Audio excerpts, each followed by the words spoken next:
Such bare mountainsides. Alright, well, I just ate my last one of these things. These G-Lite things. I gave away the whole box. I think my heart's been struggling a little bit because I gave into my addiction with these. I ate about 2 boxes of these. But I'm done now.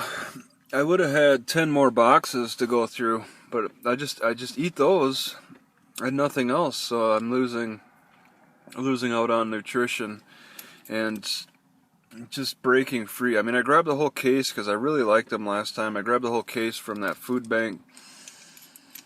It was just too addicting. You know, people, I just read this one article yesterday. A guy was questioning if it's his fault that he's fat, or he didn't really question like any other source of why he's fat. He was just talking about his personal issues with it. You know, how his fingers are so calloused from having to do a blood glucose measure all the time, and he's still like skittish. He's still scared of needles, even though that's like a daily part of his life, having to check his blood, having to draw blood. And I don't believe it is his fault. I mean, I don't understand how people can place the blame on themselves so much for being fat. It really isn't their fault.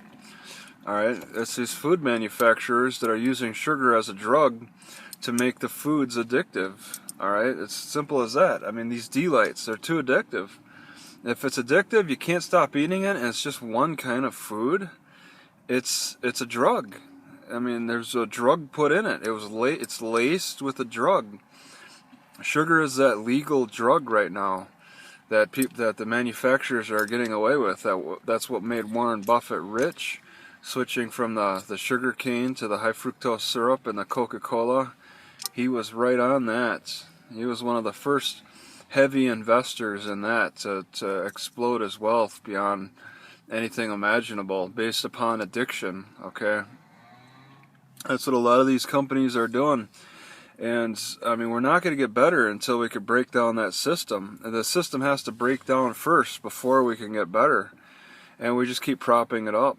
And healthcare costs keep rising. And, you know, because of this addiction, I could give in to my addiction. I could say, oh, you know, this stuff, I could just try to rationalize, yeah, this stuff's really good. Look, it's got fiber and some vitamins in there and all that good stuff. It tastes really good. I love eating it. I absolutely love eating this. Okay, I could eat this every day. I could eat at least a box every day. Alright? But my health is failing because of it. I'm neglecting other sources of food, other phytonutrients and whatnot. And now, yeah, my heart's feeling some trouble. I think that tomatoes really helped my heart a lot. It's a really sneaking suspicion, but I'm starting to. Ever since I got those sun-dried tomatoes about a month and a half ago, I noticed a very positive change in my heart. I notice when I don't consume many tomatoes, it feels like it struggles in a weird way, and when I consume plenty of tomatoes, it feels like it's relieved. It's strange, but it makes sense with Chinese medicine. But I will admit, you know, fish oil and tomatoes, they seem like a great combination for my heart, at least, to at least relieve the things that I'm feeling that don't feel right. Alright, they seem to correct that. I was struggling, and they're different. They're different effects. They taste different. They have different effects on the heart. I noticed when I wasn't consuming fish oil before, then I started consuming it, I felt a relief. But it wasn't a complete relief. Fish oil may prevent heart disease, but it doesn't cure every aspect of it. Tomatoes helps fill a void that fish oil doesn't make up. And alternatively, fish oil, tomatoes can't do everything that, you know, fish oil still helps. So I've been going between them. Cayenne pepper, it doesn't seem that helpful. It seems like a great measure tell if my heart's struggling or not, because the cayenne pepper affects me more when my heart's doing great. It affects me less when my heart's struggling. Like today I had some cayenne pepper and my heart, and I didn't really taste it as much because my heart is struggling. So that's kind of a weird measure for me. Well, I hope I'm going the right way for the library.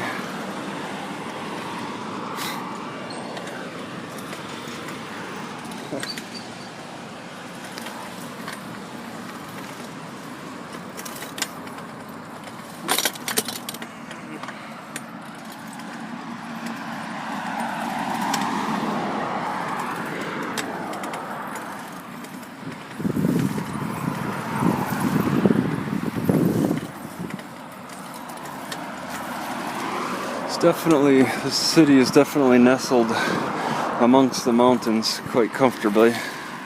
59 degrees, it's a beautiful temperature, especially with this hot sun.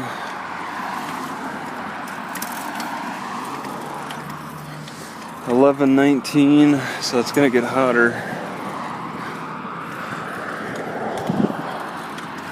Ride has just been one long steady incline from Walmart to the library direction. It's a little tiring.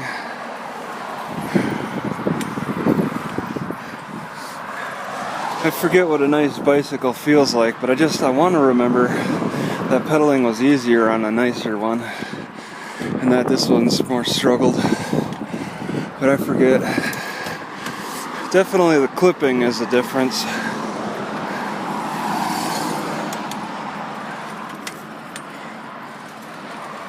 I just want to say I like measuring my memory based upon where I've been.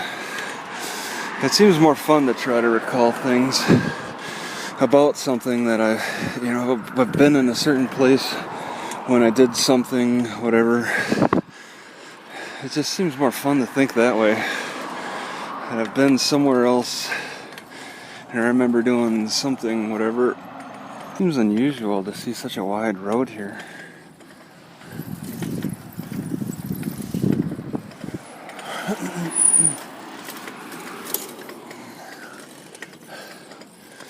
But it's only for a block.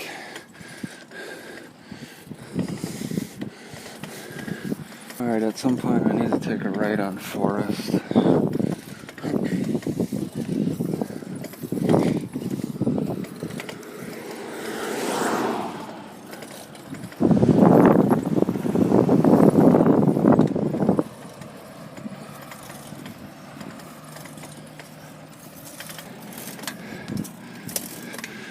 Okay, I see that the high school has a sign that says Home of the Bees.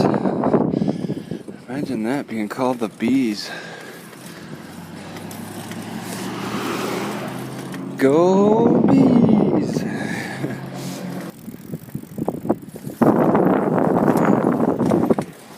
I couldn't get that, I was going too fast. The person's tire was broke off somehow. Looks kind of like similar injury to happen to the guy that hit me. Ah, here's my right. Forest Street. There's an emergency services building. Maybe fire department and cops? Cops aren't really considered an emergency. They're more like a military. They probably don't want to be confused with emergency services. Put a lot of effort into drawing attention to their home.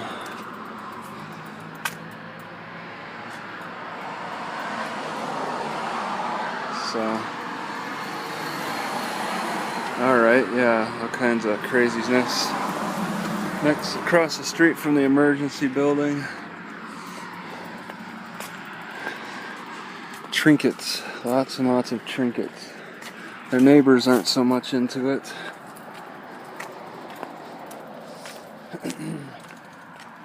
Sometimes you'll see the influence of one crazy resident influencing the neighbors. Like some not Burley, some city after Burley, Logan. Yeah, somewhere in Logan, somebody had some kind of anti-abortion signs, like 4 or 5 of them in their yard. And here the neighbor had one. There's some influence there. So I see a sign that identifies this building as a community center, but it also says it has a museum gallery too. So that might be interesting. Okay, so this is a community center again. I got a nice old pioneer house. Oh, I'm scared of my pedaling. This is actually making me, because it's clipping more than once now at a time. I can't just straighten it out the first time. What? Erected in honor of Brigham Young. He rendered some services. Yep, that's what he looks like.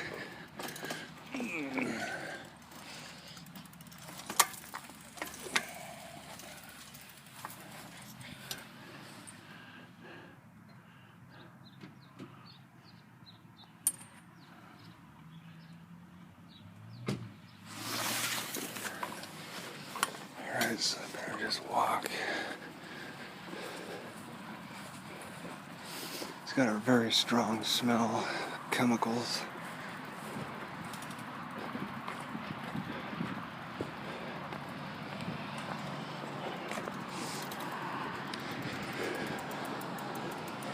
I find it kind of amusing that I can't quite remember. It's either Joseph Smith or Adam Smith, the founder of the Mormons. I can't quite remember which name it is. But Brigham Young, that's a name that stands out. He's got a city named after him. He's got a college named after him. But yeah. But he survived. He was smart, maybe smart enough to avoid jail. Alright, I should be coming up upon the library next to Wells Fargo. This couldn't be the library up here. It looks more like more of a city building of some kind.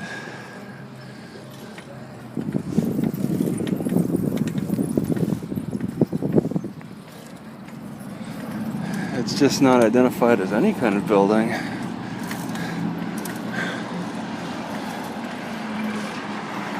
Municipal building is that red firehouse. City Hall right over there.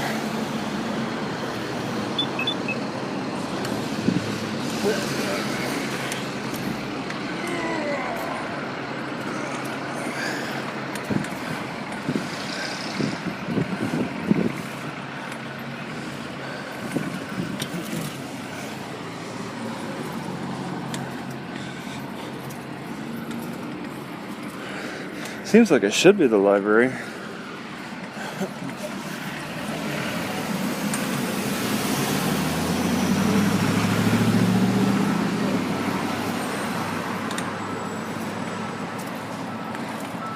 It's not clear. I gotta look at the map again. It's just not clear what it is.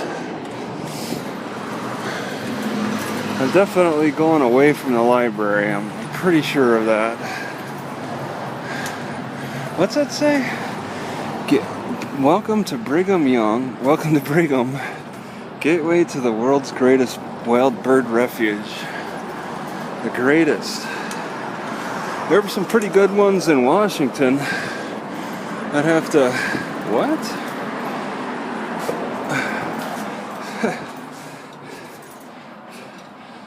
I gotta look at that, see if they got a preview of that on YouTube. They only play Mormon movies here. If it doesn't have any reference to Mormons, then it's not authorized.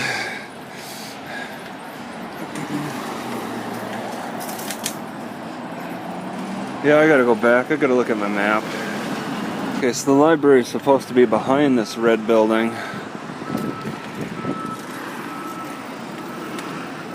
We got a clock tower. Looks like a capitol. Could rival the capital of Salt Lake City, possibly. Alright, oh, it's over there. That's it. Yep, Carnegie, too. It's kind of buried.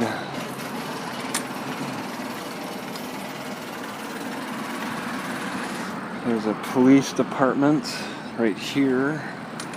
Something across the street. It's a nice building next to the Hampton Inn. I could probably get away with sleeping overnight in this parking lot.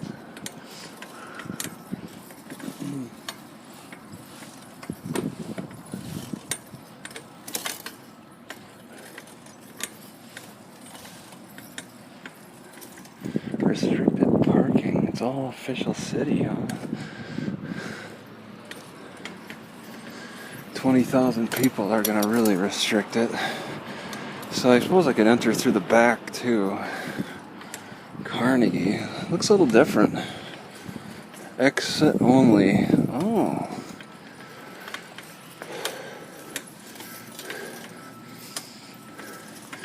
So you can only enter.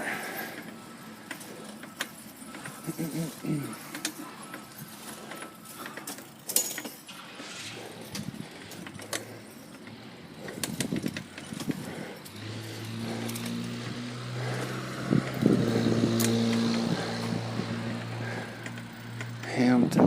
Yeah, you can really sleep in the parking lot of these hotels. It is a little risky. I don't do it often.